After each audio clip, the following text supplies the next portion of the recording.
The Officer Tatum YouTube channel is ran by Brandon Tatum. He's from Fort Worth, Texas. After graduating high school, he was an All-American football player and went on to play at the University of Arizona, after which he became a police officer at the Tucson Police Department for 6 years, qualifying as a SWAT operator and field training officer and public information officer. He then became a part-time YouTuber, going viral in 2016 and in 2017. One of the reasons why Brandon Tatum is so big is not because he goes off on white liberals. He continuously criticizes the black community. He is, in my honest opinion, the black voice that says a lot of things that certain white conservatives are thinking, right? Yeah, and that's the thing about a lot of black conservatives, is that they often act as like that sort of proxy for white supremacists to express their views regarding the black community. And they're basically the token African American that can say things that would be considered socially taboo, or would just get you outright socially sanctioned to the point of unemployment and destitution if a white person were to say in a lot of spaces, right? In the sense that if a white person were to say this, a lot of the stuff that he says overtly, with the exception of like the Nick Fuentes and Charlie Kirks, you know, they just completely like be ostracized from any sort of social narratives or discussions. So they get the black person to act as a proxy and basically bear the weight of their sins that they want to inflict upon the horrors they want to inflict upon the black community. Because then you can't explicitly call them racist, they feel like. But me, because I don't believe in plausible deniability or giving people excuses, I'll call it as it is. He's a white supremacist through and through. Tatum goes out of his way to insult black people, past or present, at any available chance that he gets. And here's an example. There is this idea when you think about Rosa Parks and what she did, and everybody thinks she's so heroic. And I used to appreciate what she did and others did until I started researching and finding out the truth. Do you know Rosa Parks them had a car? Boy, you don't sit your stupid ass down. Who the think you is? In this particular instance, he said he used to have a lot of respect for Rosa Parks, but she had a car, so she didn't have to take the bus that day and basically be disrespected. This is the same sort of cognitive alignment with like saying that rich black people don't face systemic oppression because they have wealth to insulate them. But that's not the point at all, you know. Just because she had a car doesn't negate the broader effort that she fought against. That she fought for, and the oppression that she fought against. Like, oh, she had a car. There are plenty of people with cars that take public transportation, especially if you're in a city. You want to save on gas, or maybe you just want to take the bus, which is within your right, your dispensation. You know, you can do that. So to be like she had a car, so that makes her efforts null and void. It makes her less of a hero. It's just like the peak. It's just peak. It's just there's no word to describe how asinine like black Republicans are. You know. And being a black Republican is like being like Jewish and supporting the Third Reich. You know what I mean? Or like being Palestinian supporting Israel and Judaism. It doesn't make any sense. Because she had a car, she deserved everything she got that day on the bus when she refused to give up her seat for a white person. I mean, that is absolutely insane to think something like that. But when you hate black people like Brandon Tatum does, then you can say anything that doesn't make sense. I also have a car, even here in Africa, but I never use it. But if something were to happen to me on the road, then they should have been like, well, you had a car, you should have used it, right? And this is the problem with black conservatism is that, you know, and I made this a point in my Amanda Seales video, they don't help anyone. They don't actually do anything to help the black community. They just tear it down and then shift accountability and victim blame. And so they call other people victims for literally experiencing like overt systemic destitution and racial oppression, as if they're not part of the demographic that experiences that, and as if their rhetoric and their entire platform isn't a byproduct of that systematic oppression. Like they're literally agents of the system designed to subvert their own people, just like how Uncle Toms were and black slave overseers were during antebellum America. Really started on September 2nd when he posted something very controversial. I stand with Israel. Now, most conservatives, such as Brandon Tatum, or even the black or white conservatives, typically are against liberals of the LGBTQ. They have a problem with it. And also, black on black crime and just the black community in general. Candace Owens, Brandon Tatum, and even people like Myron would all agree with that. But the difference that you're seeing now is that the black conservatives, or conservatives in general, are split with Israel. Donald Trump stands also with Israel, but there are certain people like Candace Owens and Myron Gaines from Fresh and Fit podcast who absolutely don't stand with Israel. Even certain extreme whites like Nick Fuentes. And so this was a particular change that folks started to notice in his content strategy. He then and this is the problem with conservatives and the link between conservatives and white supremacy and Zionism. On the one hand, you have the conservatives that, have a degree, a shred of self-awareness. A shred. I'm not even saying that they are self-awareness, I said they have a shred. And they can recognize the fact that Israel and the Israeli lobby is basically parasitic to the United States' political and socioeconomic progress. And that a lot of our problems actually stem from policies that are not sanctioned initially by the U.S. government and are actually in favor of that state over there in the Middle East. Again, I gotta watch what I say. I could pull up interviews of like Netanyahu talking about how the U.S. has to attack Saddam Hussein in Syria and Gaddafi for the sake of regional security, and framing it in a manner as though it benefits the U.S. and really it doesn't, and we end up spending trillions of dollars and wasting the lives of our own soldiers, and then eradicating millions of lives of innocent civilians in the Arab world. Basically, is that way that country can, establish its hegemony over the region. If you take out Saddam's regime, I guarantee you that it will have enormous positive reverberations on the region. And I think that people sitting right next door in Iran, young people, and many others will say, the time of such regimes, of such despots, is gone. There is a new age, something new is happening. And that is speculation on your part, or you have some evidence to that effect?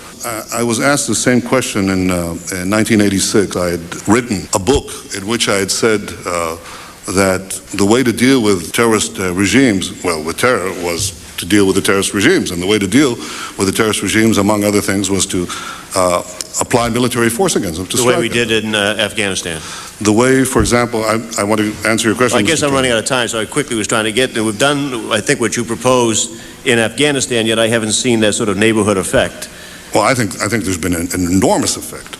The effect was, we were told that there would be a contrary effect. First of all, people said that there would be tens of thousands of people streaming into Afghanistan, zealots who would be outraged by America's action, and this would produce a counter-reaction in the Arab world. But I think you're not saying that when you take an action like we did in Afghanistan, we're going to see all the other countries just fold. No. The three principles of winning the war on terror are the three W's: winning, winning, and winning. The more victories you amass, the easier the next victory becomes. The first victory in Afghanistan makes the second victory in Iraq that much easier. The second victory in Iraq will, at our expense, because it's ultimately degrading the U.S. empire as a whole. It will be the death of us, the death of our civilization entirely, and then they'll end up being the ones on top when it's all said and done. And that's ultimately where a lot of the politicians will inevitably flee to once the collapse of America happens, and they leave the scraps to us to just figure it out. But you'll have conservatives who are like very far right, like Nick Fuentes, to the point where they are basically they are overtly supporters of the Third Reich, who don't support Israel for a number of reasons, but their analysis are spot on. And a lot of it is rooted in like overt just hatred of people who are not Christian or white, and they believe that like somehow, some way, Israelis or Zionists who hail from Europe are not white, and they fall into the idea of like America first. And so there's a very deeply rooted supremacist ideology, and it's not inherently wrong to not want like Israeli influence in the government, right? Or to not want people who have nothing to do with our country, have no stake in it, to have any sort of influence. But they're not coming from a noble position. They're coming from a position of wanting to be the ones in charge. They want to be the supremacists. And so they critique Zionism, yet they support white supremacy and racism in the US and globally. They're pro-imperialists, even if they say they don't support war in Iran or meddling in internal affairs, and they say that they're America first. But American hegemony, capitalism, and dominance is inherently rooted in global South suppression and oppression and exploitation. So you can't divorce the two. So they critique Zionism because it's the dominant form of white supremacy, but they're also white supremacists themselves, and they want their version of white supremacy to supersede anyone else's. And this is the problem when you adhere to a hateful ideology like white supremacy, is that they don't like each other. They just hate people who are not them. And so, and I made this analogy before, the British don't like the French don't like the Germans don't like the Spaniards and the Slavics, etc. European civilization is inherently rooted in hatred. They do not like one another. They do not like each other. They just hate people who are not white. And that's their rallying cry. And so when they critique Zionism, and rightfully so, they're not coming at it from a righteous perspective. They're coming at it from a depraved perspective. Hey, they shouldn't be in charge. We should. Jewish supremacy shouldn't be the law of the land. It should be white Christian supremacy. And then you have people like Myron, who, you know, is also a white supremacist. And I think he's coming from that sort of perspective as well, where he supports American Christian white supremacy over Jewish white supremacy, but it's still white supremacy. Candace Owens as well, who's come around slightly, not enough to say that she's in the club. I think Candace Owens will forever be excommunicated from the black community as far as I'm concerned. She's done too much damage. And she has supported white supremacy in Israel in the past, and she continues to support white supremacy today, even if she is anti-Israel. So even if you remove the problem of Zionism and Zionism, the white supremacist problem will always create another form of Zionism. You know, in the past, it's the KKK. Today, it's Israel, etc.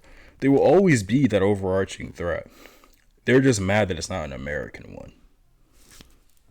Interviewed Prime Minister Netanyahu on his channel, and this is what was discussed. In Israel, if you actually talk to the majority of Christians, talk to them, you'll see what they say. They say Israel is the only place where we're respected and protected. But the part that really was interesting was this one. And I can attest to that as a Christian who went to Israel. I spent 2 weeks there with the church, and we had an incredible time. We had only one incident where a small child spit on one of the pastors, and immediately after, there was an adult that came by and said, "That's not a representation of who we are. You know, we love you guys. You guys are always welcome here." And I have to say, no adults gave us any grief. We had no issues whatsoever. And our experience there, it was actually an amazing experience. Boy, you don't sit your stupid ass down. Who the think you is? So Tatum said he was. See, and you have to ask yourself, why did the child feel the need or feel like that was acceptable? You know what I mean? The children are the most honest people in any society. And that's why people say that they're closest to God. Children don't lie or sugarcoat shit a lot of times. They'll always reveal how they feel or what they're exposed to. Small children especially. Now, children do lie, of course. You know, especially when they don't want to get caught or get in trouble. And actually, children can be very manipulative. But the fact of the matter is that when it comes to stuff like that, like spitting on a pastor, you know, that's a conscious effort. You have to look at the dude, evaluate and assess the fact that he has the trappings and the paraphernalia of a pastor, of a Christian pastor, and be like, yeah, I'm going to spit on him. You know? And if the pastor was black, of course, like, you know, that increases the likelihood of them spitting on him tenfold. But let's say he's white, right? You know, people in Israel, Israelis are European. So then he looks at them, he's like, hey, you got a cross. You know, they're able to have that degree of discernment and judgment and be like, yeah, they're not Jewish, and then spit on the motherfucker. That's a learned behavior. That's taught. That's not something that's developed intrinsically, and that just tells you what the people are like. It's like there's this. I remember like hearing this. I remember I was talking to these people when I was younger, right? And it was this group of white people, and I think they were like working like we were like some sort of wildlife preserve or something like that, and they worked there, and they were like, yeah, like the parrot, like one of their family members had a parrot, and the parrot would say the N word, and she was like, and the lady was telling me, she's like, yeah, I don't know why the parrot said that. The parrot is not gonna say something that it hasn't heard before. So if y'all are saying if it's saying the N words, because it's likely you heard it from one of y'all. You know what I mean? Now, it was one of those people. This is during the Obama administration, so they were probably one of those people that were like, we're not racist, and they felt the need to like express how they're actually not racist. And my opinion about racism is that if you're gonna be racist, stand on it. Don't be like, I'm not racist. Stand on that shit 10 toes down. If you have to be a bitch about your ideology, you shouldn't have it. I'm not saying I support racism, but let the world see for how you truly are. Don't try to hide it because you're ashamed of it. Don't be ashamed of it. Why do you harbor an opinion that you're ashamed of? There for 2 weeks, and it was an incident where a young kid spit on a Christian pastor. Now, from what I have researched, this is something that is not uncommon, meaning that it does happen to Christians when they go to Israel. And of course, I've heard of that too. Like a lot of times when Christians go to Israel, they get spat on. It's crazy, And if you look at what is it Talmud? What they say about Jesus, somehow Christians claim to support this. Meanwhile, Islam doesn't say that about Jesus at all. It actually holds him in pretty high reverence, but somehow Muslims are the enemy. That certain Jews don't respect Christians at all because they view it as it being a false religion, because Jews are still waiting for the Messiah or believe the Messiah never came. And so that could never be Jesus Christ. All right. So now you have a disparity between Christians and Jews, where Christians respect Jews because Jews are the foundation of Christianity. And then Christianity looks at Jews as not being legit. So this is why sometimes you get people being spit on when they go to Israel. Right. And this is the thing. It's like the bonding force between Christianity and Judaism is white supremacy. Were they not white? Were white supremacy not their dominant religion? Were not the primary thing that they ascribe to? There's no way in hell, no way in the universe that any Christian would support Zionism or Judaism or Israel.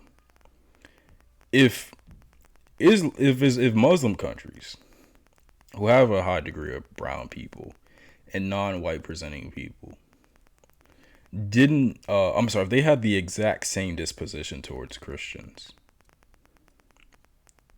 all hell would break loose. And we're already over there for no reason. I mean, that would just amplify the military presence tenfold,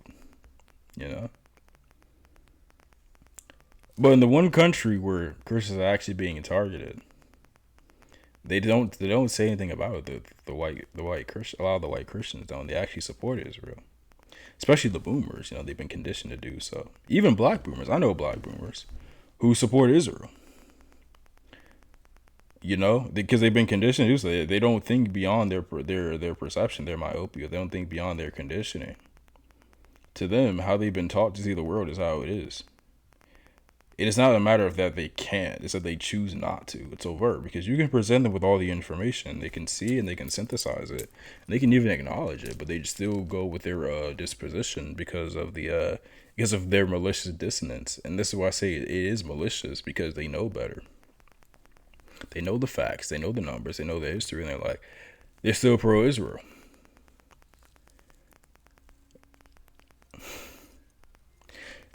And so there is a generational conundrum there, but the generational conundrum is just an offshoot of the overarching white supremacy. And this is what we had to get into, where you actually assess the world.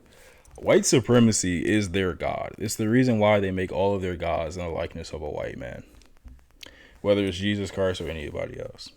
White supremacy is their God. And to a degree, anyway, this is common, especially in the Abrahamic religions. And so when that's your God, you're willing to put up with any abuse from white people so long as you can continue to oppress non-white people. And that's what makes it so fucking pathetic. And I made this assessment before. I was like, Germany could have won World War II if they helped out the colonies of the European empires and civilizations. Even there were Arabs who were asking for help against, British occupation and oppression.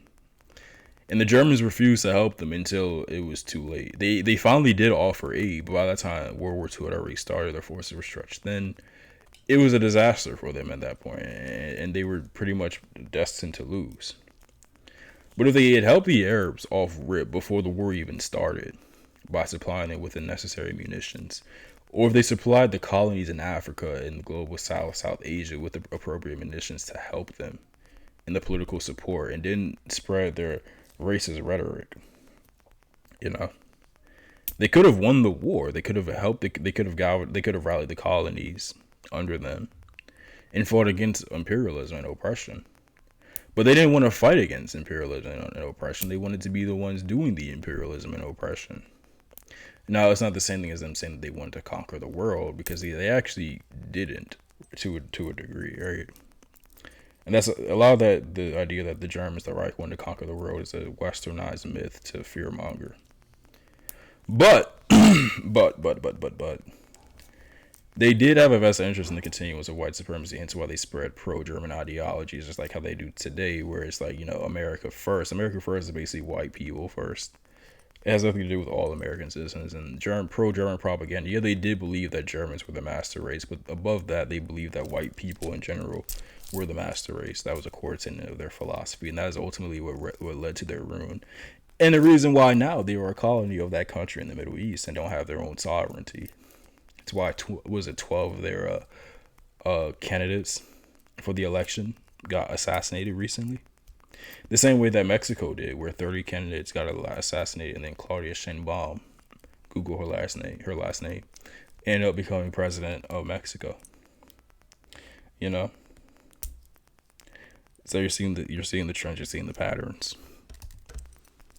Now, once that happened, and then there's also the fact that a lot of Christians perceive the Messiah in Judaism to be the Antichrist, and a lot of Jews believe that Jesus is a false prophet or a false god.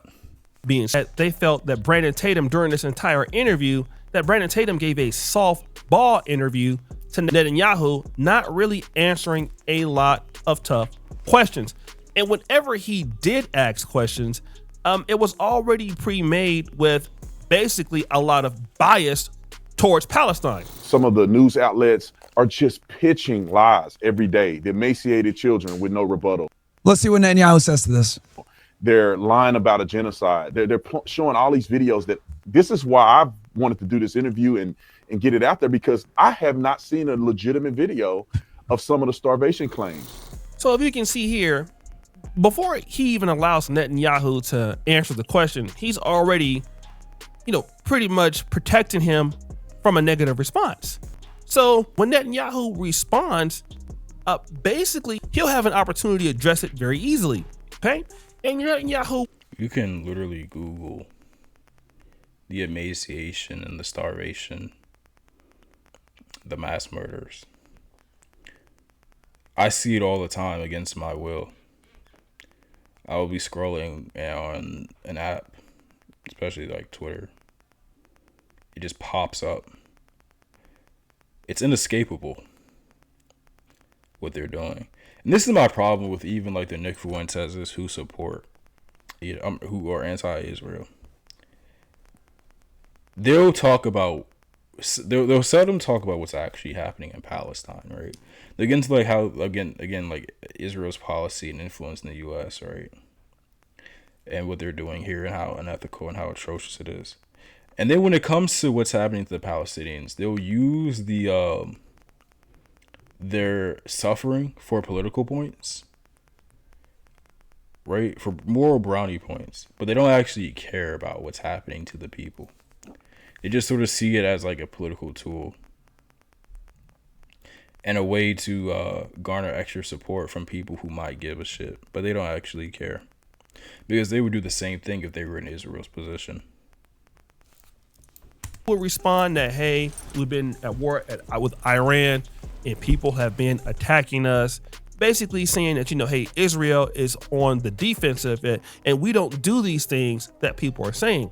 But Myron Hugri, Israel can't be on the defensive, considering the how they started the war decades ago by displacing and ethnically cleansing the indigenous people from the land.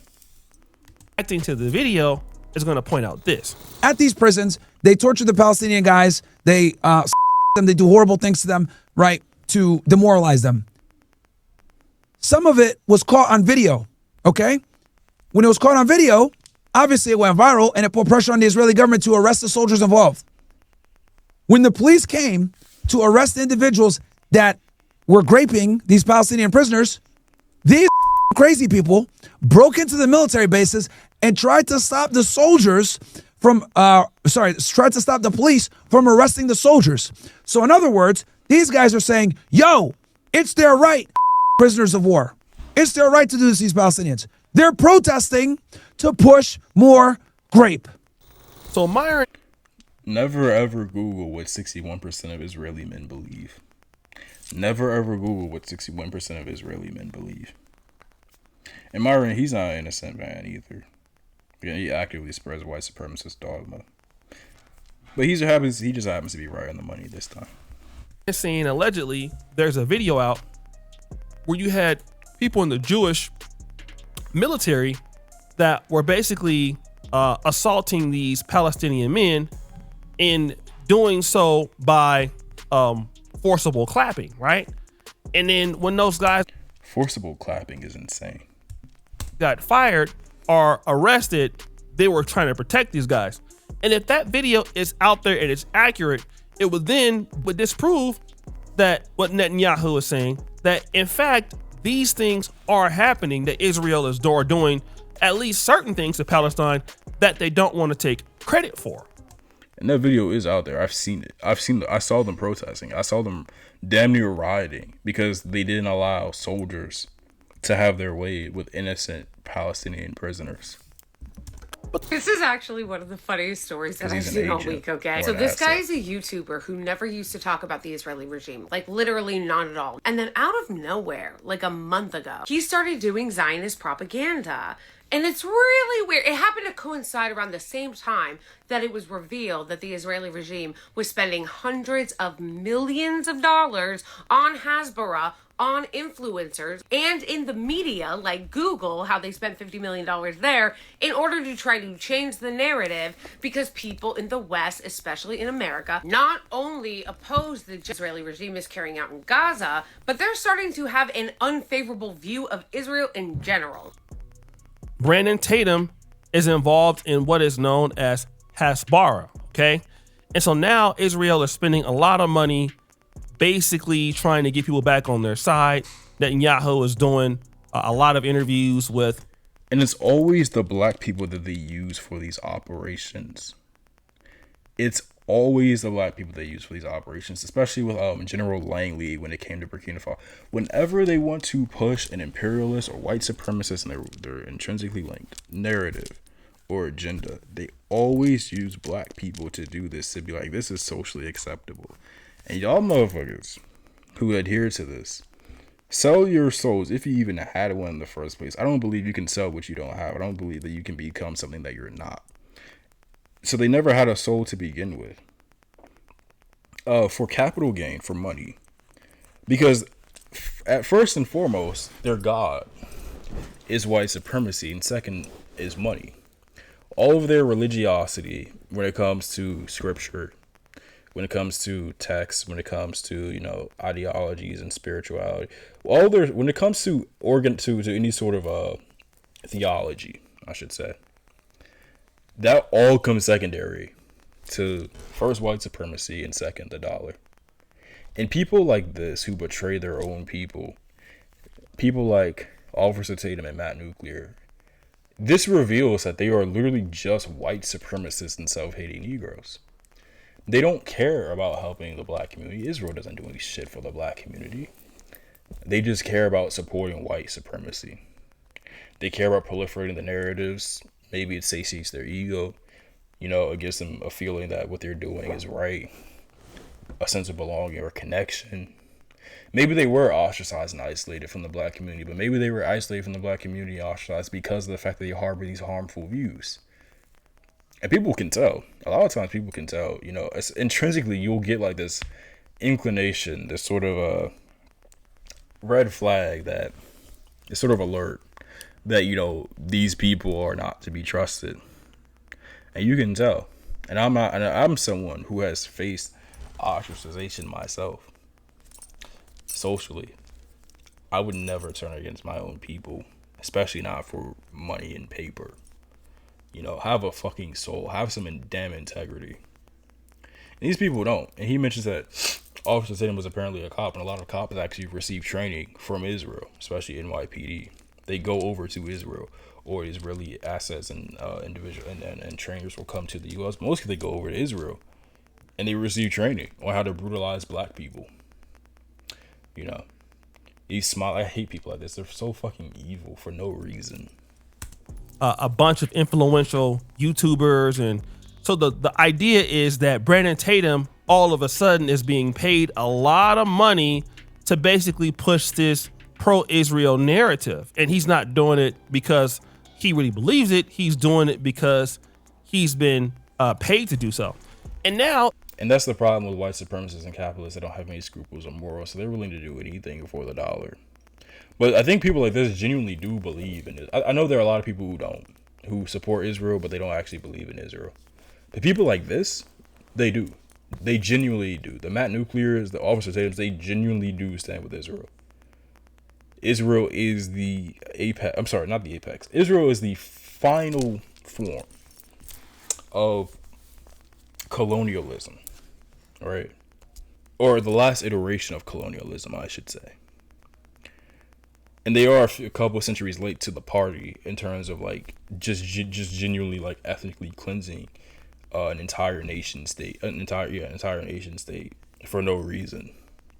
You know, that was something that, you know, prior to the mid 20th century would have flown very easily. But, you know, since World War II, it's become increasingly unpopular to do that overtly. I'm not saying it doesn't happen, because the U.S. still does this. France is doing that with Burkina Faso, essentially still occupying them like a colony and so forth, right? Proxies and all that. And because of that, that's where you're seeing a lot of the pushback, especially with the information age, the internet age. And this gets into Professor Zhang's theory that, is it Zhang? I forgot. That this is a ritual sacrifice in which they want people to hate them in order to fulfill their Talmudic prophecy that Israel will eventually take on all of the nations of the world, and that God will come down and help. And by God, it's their nuclear weapons, the Samson option, etc., to destroy the world with them on top. A lot of this goes back to their spiritual prophecies, and this is where people often neglect the spiritual implications and drives behind these conflicts. It's not just socio-political or economic or financial. They're trying to fulfill prophetic mandates because they're delusional, but they're not actually the people that the prophecy is meant for, and so it won't work, at least not in the way that they hope. this is where people are starting to call him out. Ian Malcolm says, it's so embarrassing seeing you bend the knee to Israel. Who ran the slave trade again? The Officer Tatum. Woo! This person goes, how much did they pay you? And that was a slur. Then you start to see certain people come with a certain level of racism. This person goes, you are a sub-Saharan. Woo! See, right there. That's it right there. Jermaine, he supports the right, that guy who commented that. When you're black, you have to realize you are not a part of this. You are the victim.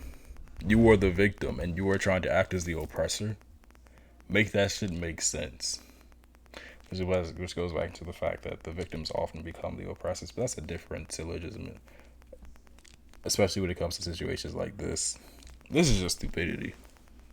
Victims become the oppressors when they actively engage in their own oppression by tethering their emotional state and their subconscious to the system that oppresses them out of proximity and normalcy and recursion.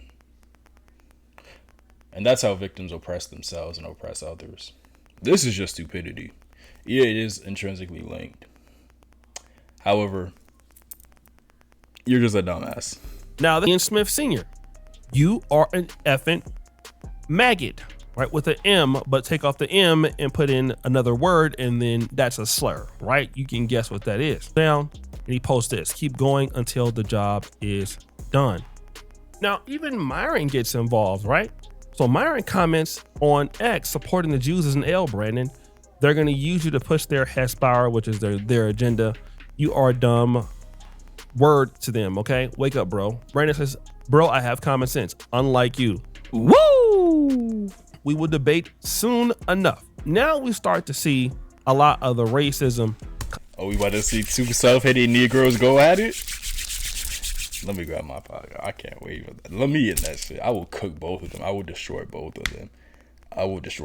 Oh my God. Please, bro, I want this. Like, I really want it. Bro, when it comes to debating self-hating Negroes and conservatives and white supremacists, and even liberals who support white supremacy as well, I get like Aaron the Plumber. I need my fade, bro. I need that shit. I gotta catch them all. Like Pokemon, I gotta catch them all. I remember I was on IG Live twice. I tried to debate Matt Nuclear. That motherfucker didn't let me in. Matt Nuclear is scared of me, let the record show. He didn't let me in when I tried to debate him. Anyway. Towards Brandon from the Whites. Tang Wayne. And I know that motherfucker seen my videos too.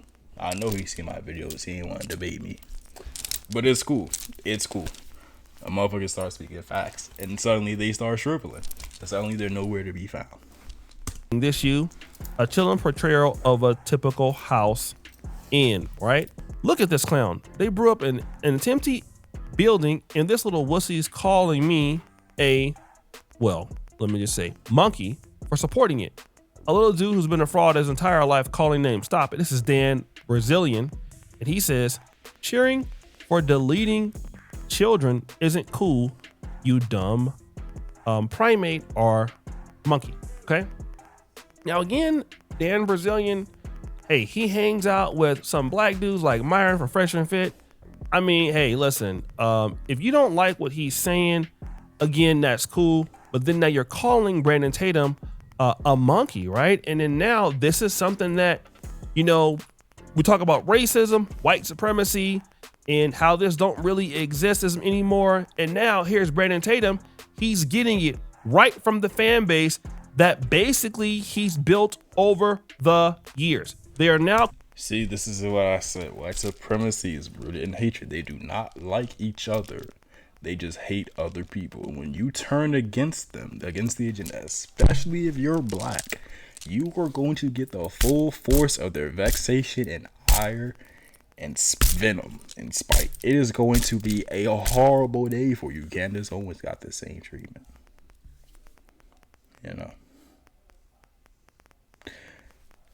It's horrible. It's a tragedy that people like this exist. And I don't feel any sympathy for them at all because they're not black.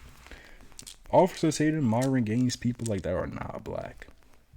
They are white supremacists, white people who happen to be born with brown or black skin. And they believe that there's something that they're not. But consciously, they're not part of the community. They don't believe in blackness. And so they're not one of us. And yet they're too dark to be white. And so they will eventually be excommunicated from their white supremacist fan bases, as we see. And so they're joined and click up with another white supremacist fan base, whatever, which just use them as a puppet. The Israelis use Officer Tatum as a puppet. The other white supremacists who are anti-Israel use Myron Gaines as a puppet as well. Because ultimately they're the ones that hold the power. And eventually you gotta stop and look around and be like, dang, why don't I see myself here? You don't see your people. But you don't feel like those are your people, and so they're not your people. You don't feel like black people are your people, so they're not your people.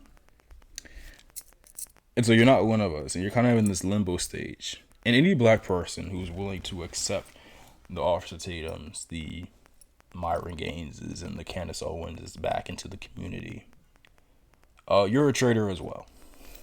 Calling him these things, right? He's getting his Negro wake up call. Now, then he goes and he tries to defend himself also for his stance. He says, I also assume the kid did that because he thought. And that's the other thing. You don't see any Israelis. You don't see Netanyahu or anybody else standing up for Brandon Tatum. He did all this, put himself on the line, put his neck out for them. And now he's getting cooked and called an N-word and a monkey by his own fan base. And where is Benjamin Netanyahu to support him, even though he gave Netanyahu a platform to pacify himself? Exactly.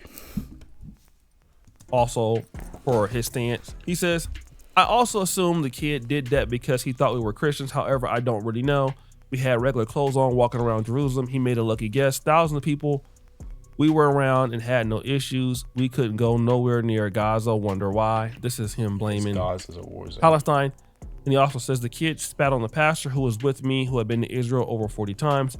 Never had anything like that happen to him. No one spat on me. In America, a trans blank will delete you in your kids for being Christians. So I could go on and on, but I'm not. It's just so many comments that's out there. But it's so funny about these people because like they'll say stuff like, in America you can't do this because the trans people and the black people and the Mexicans, and then also peddle the idea that America is the safest, most prosperous nation on the planet Earth. You know, how do you do that? That's the double conscience. How do you reconcile that? It's also it's the same vein as saying that like blacks and immigrants are lazy, but they're also taking up all the jobs, the black jobs, the Mexican jobs. Goes back to the eating the dog. Anyway, make it make sense.